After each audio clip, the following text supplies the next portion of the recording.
We're here with Dr. Bilski, and we're talking toothaches. And how do we avoid them? What are the tricks we can do to...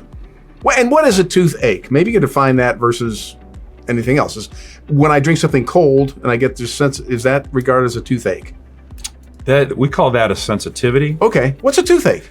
A toothache is when you drink that something cold and it kind of lingers for about a minute or two. Okay. Or you eat something and the pain doesn't subside like immediately. What can we do about it though? So to avoid that, a couple things. Of course, we're going to recommend on when I say generally healthy, that's somebody that typically is not on medications and within the range of teenage years through say mid-30s. Okay. Not when you're mid-30s and older, you're an old person, but you have more miles on your teeth. So things that we tend to eat and chew, parafunctional habits. We chew straws, we bite our fingernails. Yeah. You bite in things, it's an accident. You bite a pit from a cherry or an olive. Yeah.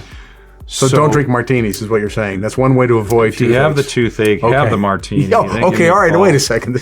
So how to avoid it is just proper dental care at home and then being followed up in our office so that we can check. As we age, you get older, mid-50s, early 60s, we go from 2 times a year to 3 times a year cleaning. Okay.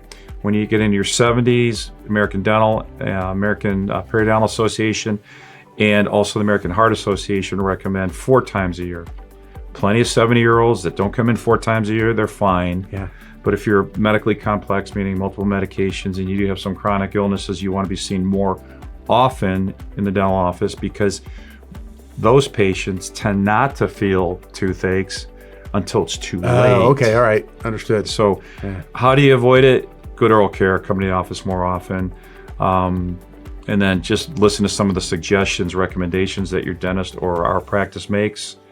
And then by doing that sooner than waiting till later, you're staving off any bigger problems that could arise, multiple tooth loss, infections, medications. And just avoid those martinis. Safety first, drink responsibly.